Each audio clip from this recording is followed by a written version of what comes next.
Welcome to the STR Data Lab.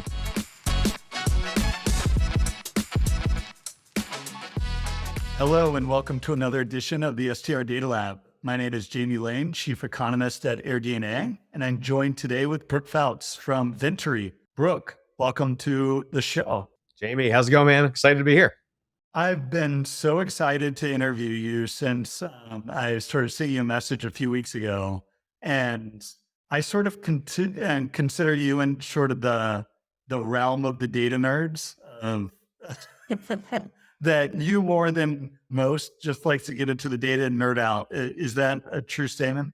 Absolutely. So I was actually a corporate finance major in college and was in mortgage banking for my first kind of 8 years after college and somehow stumbled into vacation rentals. But yeah, I'm a total data nerd, total metrics nerd, and just love all things numbers. So it's, you are very fond in my heart, and AirDNA is as well. So for those of us that don't know what you do and what Vintory is, could you start out with just a quick overview? Yeah. So again, Brooke Pfautz, founder, CEO of Vintory. Vintory, we are a sales and marketing platform that helps professional short-term vacation rental managers grow their inventory. So that's all we do. We don't do anything on the guest side. We don't do anything on operations side. We focus exclusively on supply and helping property managers get more properties. That's it. So I was listening to the Airbnb investor call last night, and they talked about co-hosting and how they wanted to really support co-hosting going forward. So in your mind, because I know you've probably thought of it, what is the difference between co-hosting and property management? That's a great question. Again, I think co-hosting at this point, and this is probably not, I haven't put a lot of thought into it, but to me, co-hosting is people that kind of start out and, they maybe own or manage one or two homes, and then they just decide to start taking on a couple more properties. And here's the reality of it. Many professional vacational managers started as a co-host. So I know some of the old guard like give these, new whippersnapper kids, these co-hosts a hard time. But guess what? Most of us started that way. We didn't start with 100 properties. We didn't start with 50 properties. We started with one property. I mean, my friend Angie Leone in Coconut Condos in Maui, she started with her own property and she couldn't sell it. So she started renting it out. This was like 15, 20 years ago or something like that. And then she took on the neighbors and then the next one. So she was technically a co-host. So there really isn't much of a difference in my mind. To me, it's at a certain point you become, I guess, a professional short-term vacation rental manager, and maybe you kind of graduate from that co-host. But it's just vernacular at this point. And I think again, just to beat a dead horse here, most professional short-term vacation rental managers have been doing this for a while. Technically, actually started as what we would call a co-host. Yeah. And I can sort of consider you an expert around the sort of growing property management company. You had a book, 0 to 500 Properties in 5 Years. I read it. Yeah, It was a great book. you're nice. I didn't have to pay you to do that. Thank you. So, and then you also wrote another book that just came out called Vacation Rental Secrets. And I kind of feel like both of those are around, and one, what should you be doing when you're starting out? And then the second one was more around, for those of us that have been doing it for a long time, what did you do wrong? And what would you have done differently? So maybe if there's listeners out there that are starting their own co-hosting, or maybe have started co-hosting and want to sort of professionalize it and move into starting their own property management company, could you start with maybe 2 or 3 points of advice of maybe first, like how to start growing your inventory, and then secondly, like what do people sort of regret that they didn't do when they look back on their businesses? Yeah. So, I mean, if you're a new, call it co-host or a new professional vacation rental manager, and you want to grow your inventory, there's obviously a lot of different ways you can do it. But the first is obviously try to build up as many referrals as possible. That is going to be the lowest cost way to do this, but it takes time. So I'd go to the local realtor community, partner with them. But to me, it's what I've seen historically. What people do is they go to these realtors and they say, "Give me, give me, give me." And that doesn't work. You have to give before you get. And it's like, how can you provide value? How can you provide value to them? So help them by, maybe creating, rental projections for any properties that they might have. Maybe, do one of the best ones is our mutual friend, Steve Schwab, came up with something called Leads for Life program. And what he recommends is you go to a realtor, and rather than saying like, give me, give me, give me, say, look, this is how it's going to work. If you ever give me a property, think of that property as a lead magnet for you, Miss Realtor. Every single guest that walks through those doors is going to see your information. They're going to see it when they get the confirmation email. They're going to have your information, says, P.S. If you're interested in buying real estate, please call Jane Doe with Keller Williams. When they check into the property, there's going to be a tent card in there saying, hey, if you're interested in looking at real estate and you want to buy your own vacation rental, please call Jane Doe at Keller Williams, and has a little QR code maybe where they can see all the listings of the top properties that are currently on the market. But give before you get. Try to give them information. And think about it, that will end up probably becoming their number one source of new leads for new, because that's what real estate agents want, right? Is they want to get these new buyers. So I would recommend a strategy like that. And then the other one is obviously being active in the community. But if you want some real, like just active, proactive steps, it would be direct mail. So in the short-term vacation rental industry, direct mail still works. It's one of the few industries where it does work, and it's not that expensive, and you can get directly to your target. So you got to get a good target list. Go out there. There's a ton of list brokers out there. There's Info USA, there's Exact Data, there's Melissa Data, there's tons of them out there. Go get a good list broker, purchase the list of the targets you're looking for. Two things you're looking for: you want to make sure you have absentee owner records. And the key with absentee owner records is that's where the physical address and then where the tax bill gets sent are different. And it's usually a good indicator of a real estate investor. So get that target list and then start sending direct mail to them. We actually recommend you have to follow what's called the 7 key messaging building blocks and all that messaging. And if anybody wants to email me, Brooke at Vintory.com, happy to send that over to them. You can kind of build all that out. But direct mail definitely works. And if you go through the math, and we could maybe talk about this later, but CAC, customer acquisition cost, the numbers pencil out with direct mail, and you don't need a huge response rate for actually to work. But the key with direct mail is consistency. I'll say it again. The key is consistency. It's all about you drip, drip, drip. There's something called the rule of 7, but it was, I think, established in like 1930 by the movie industry that says it takes 7 impressions until someone actually will take action.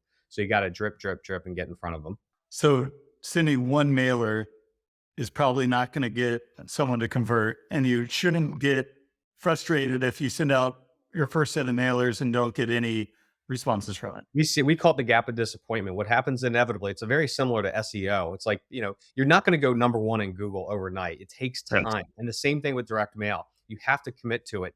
We recommend a full 12 months and do it either every month or every other month.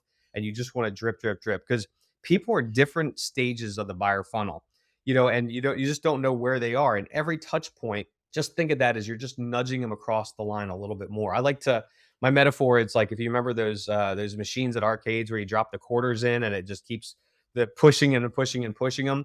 Eventually it ends up, you get a big group that ends up falling. It's the same thing here. Every time you send a marketing piece or do some touch point, you're dropping a quarter into there and you're just making that deposit. And the idea is eventually it does pay off, but it does take time for sure. So maybe we'll move along this thread, or keep going along this thread, and then go back to the advice from the professionals. Is, so you're starting these direct mailers, you're starting to maybe bring on some new listings. What should you be tracking in terms of like knowing whether you're succeeding, knowing whether you should invest more, knowing how much you should be investing in sort of that owner acquisition strategy? Yeah, so I'm a big nerd when it comes to these metrics and things like that. But the where it all starts really is called CAC, or customer acquisition cost.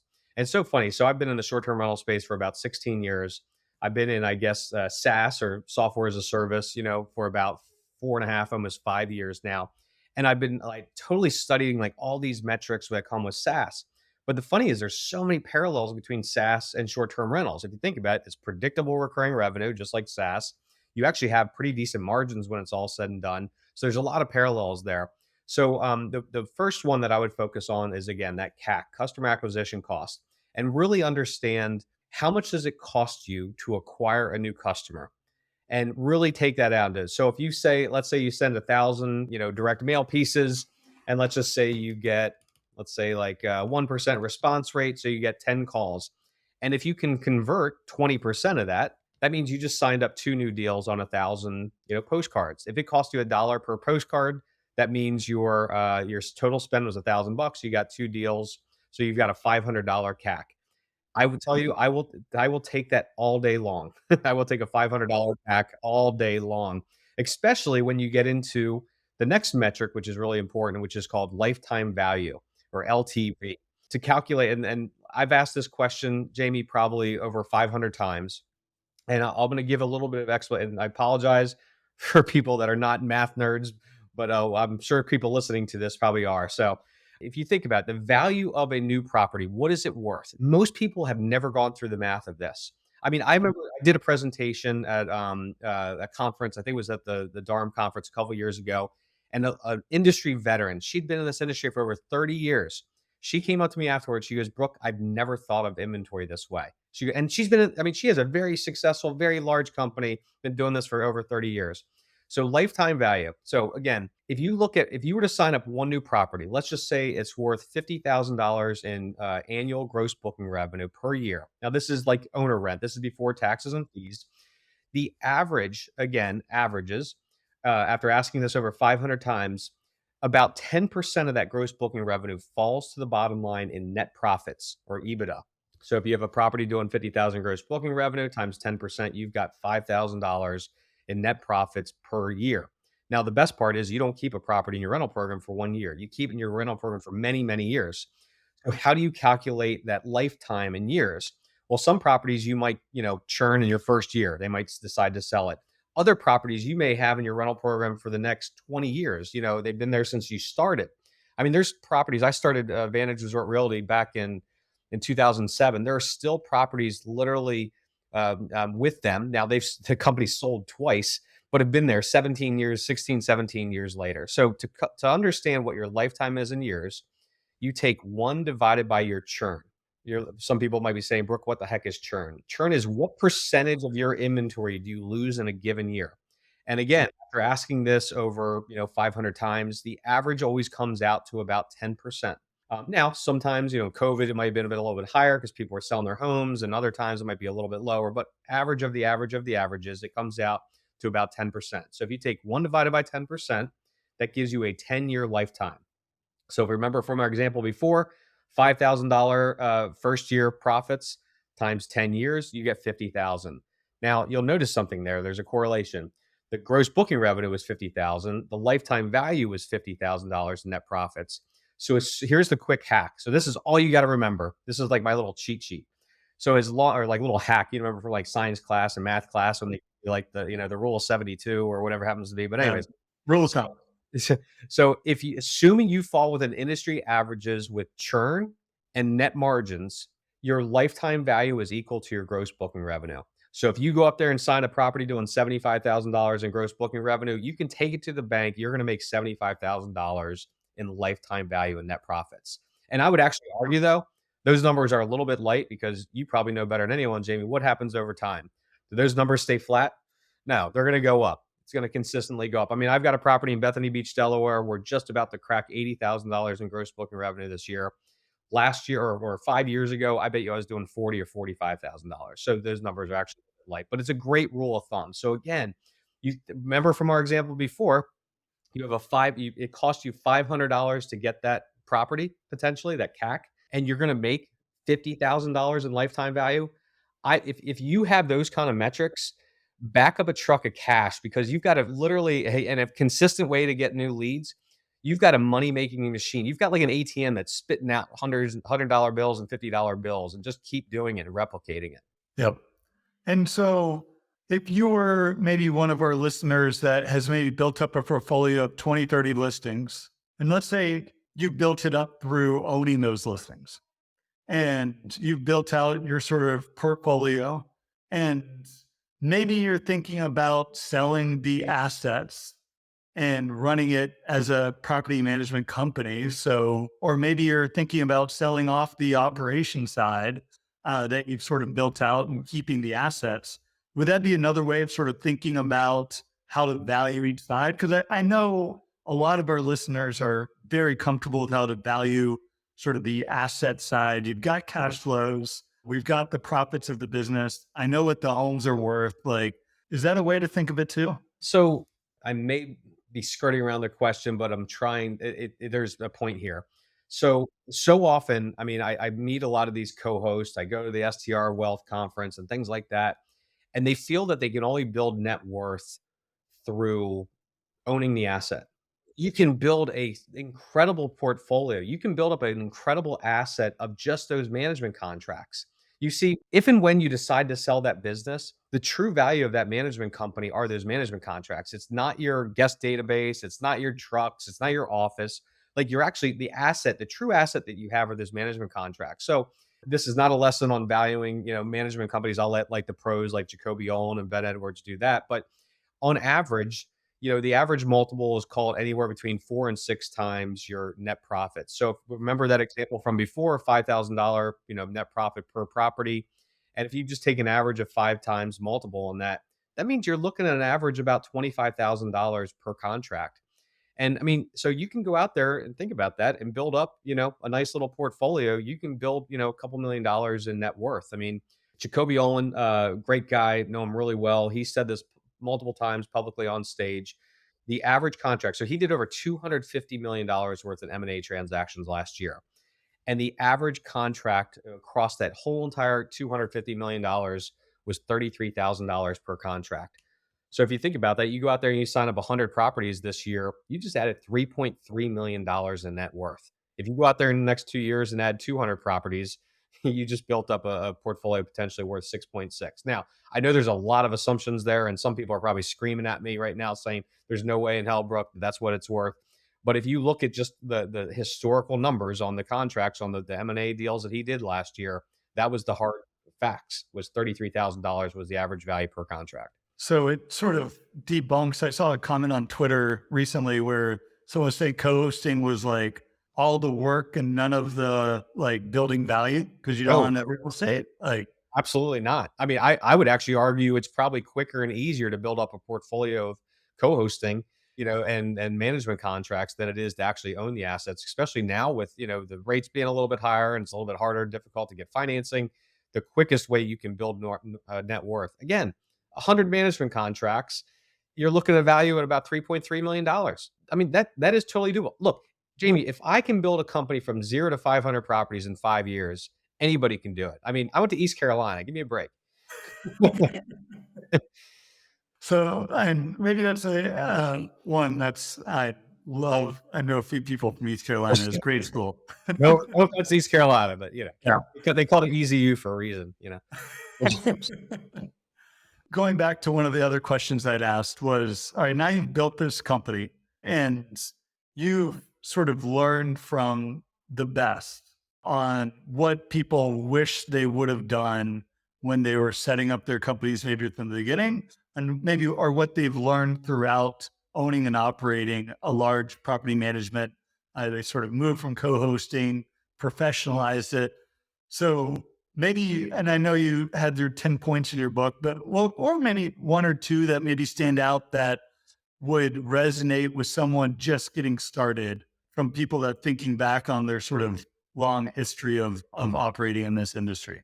Yeah. So I guess just to set the stage a little bit on this book. So again, this book has 52 of the top vacation rental managers in this industry, and they share their top 10 mistakes.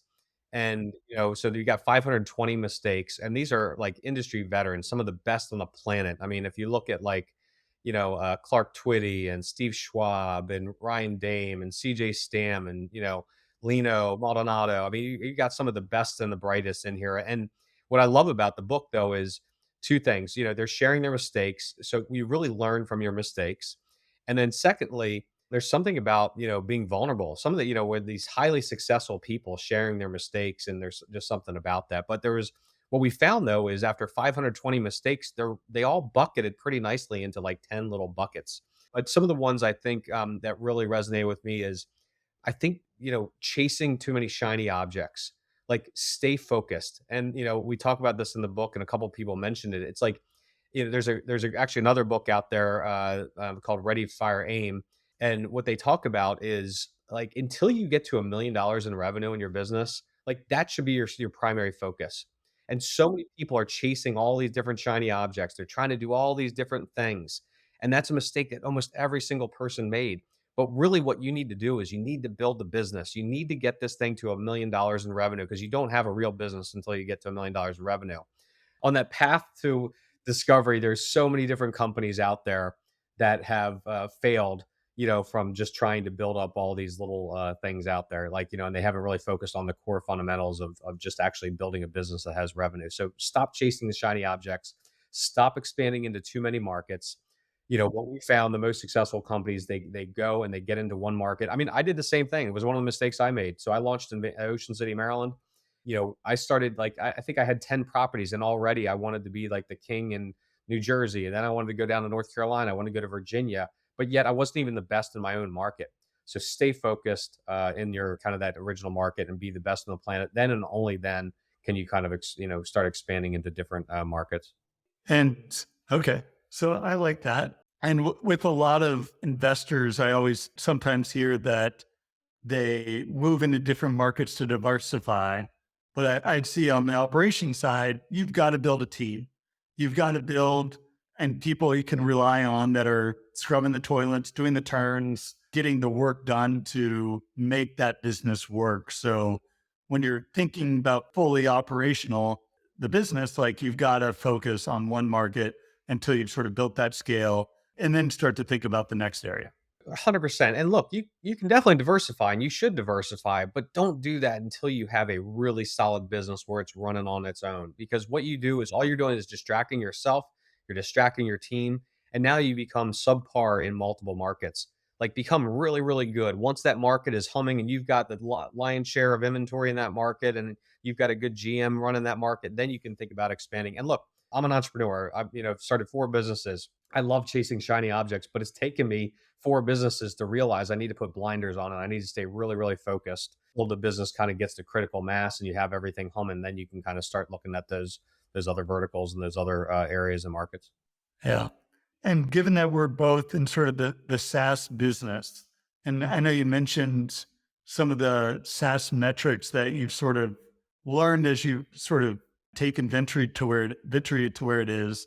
Are there any other sort of data points and KPIs that you're sort of focused on that at Vintory or got to in your vacation rental management business that you think people could be looking at, or some of your favorite metrics to look at? Yeah, I mean, in both industries, it really, the holy grail of all metrics in my mind is LTV to CAC. It's, again, CAC is customer acquisition cost and LTV is lifetime value. In both industries, if you've got a pretty solid, LTV to CAC ratio, like, you're good. I mean, just look at those numbers, look at those metrics, and I'll tell you. And here's the thing. There's a reason why private equity is coming into the short-term rental space and buying and rolling up these vacation rental management companies, because the metrics are really, really out of this world. And people have never really done that math. But if you go through there and you do that math, it's pretty significant. If you've got a good, obviously, marketing machine, you've got a good way of acquiring new leads, and you sign up the right properties, there's not a better investment out there than, investing back into inventory, because inventory is really the most impactful lever that you can pull that has the greatest impact to your top line revenues and your bottom line profits, and even building your net worth too. So LTV to CAC would be the number one metric and ratio that I would look in both short-term rentals and then also SaaS. Okay. So you've got one of the maybe more interesting daily LinkedIn pages that I've seen across the industry. I feel like you've said that sort of led to, and the Vacation Rental Secrets book, sort of asking those questions and getting them answered. Your new one, though, of looking at the tech stack, what's the angle here? And are you starting any learnings that you've sort of been pulling out? Because I find it super interesting to see the types of businesses that people find useful. I also see it as shiny objects that maybe people get really focused on, of what new tech company can solve some pain point that you have. And it sort of blows my mind the number of companies that people list on their tech stack. So what have you seen there? Well, there's honestly, I don't have an ulterior motive on this. It was actually innocent enough. And look, I'm the first to admit, I copy what I see in other industries, and I saw somebody else do something similar to this in a completely different vertical. They did one post and that was it, and I thought it was kind of cool. And I said, you know what? like everybody is always asks, what, kind of what tech platforms are you on and things like that. I was like, this is brilliant. And I pushed it out. I just asked one of my friends, I said, hey, do you mind sharing your tech stack? And I pushed it out and it went viral. I mean, people absolutely loved it. So literally for I think I'm close to like 50 days in a row now posting the tech stack, like, and that's how I kind of did the top 10 mistakes. I mean, I'll tell that story in a second, but yeah, it was just I knew people were curious about what other people were doing. And look, I eventually I will, I don't even know what it's going to look like, but eventually I will do some kind of consolidated report on all this information. Because when you have, 50 or plus, of the top, vacational managers, sharing their tech stacks, it's obviously not a real poll. It's not like something that is going to be I don't know, like it's a real indicator of kind of the usage out there, but it's a sampling of the 50 people that I happen to ask. You know what I mean? So I'm sure it's skewed in some ways, but it's really interesting, I think, to see what people are using. And what I like about it more than anything else, Jamie, is it allows a lot of people to see like some companies that maybe don't get a lot of spotlight, and especially like some of the newer ones, and it allows you to kind of say, you know what, I've never heard of that, let me go check them out. But to your point before, it's like, be careful not to sign up with every little new shiny toy. As I think Mike Harrington said in the Vacational Secrets book, one of his top 10 mistakes was like, and I'm paraphrasing here, but it was something to the effect of like, really signing up for all the new cool tool, technology platforms. And he said something to the effect of like, your team doesn't like it and they really don't enjoy all the way. When Mike would come back from a VRMA conference, he would end up, he's, hey guys, I just signed up for these 3 new, tech platforms. And they're like rolling their eyes. They're like, oh great, here we go. We got to be the ones that implements this damn thing. Yeah. Now, I'm saying this as a CEO and founder of a tech platform, so make sure you sign up for Vintory. That our onboarding is really easy. Trust me. And your But team will not regret it. yes, and your team will absolutely love it. Exactly. So, but I just want to go back real quick to the short-term secrets, I'm sorry, the vacation rental secrets book, and kind of how it came to be. But it's like it really started with, it was a LinkedIn post. I plagiarized off somebody else I saw in a different vertical, and they asked the same question, and I pushed it out to 4 friends in the industry, and Ryan Dane with Kasaga was the first one to reply. I pushed it out, and it went viral. Everyone was commenting on it, so for the next 52 days straight, every single morning at 6 a.m., I would post another top 10 mistakes, and it really, what there was no intention to turn it into a book. It wasn't until I went to the Northwest VRP conference, and a gentleman came up to me and said, "Hey, Brooke, I absolutely love your post. I actually print out every one of those, and I put them into a 3-ring binder."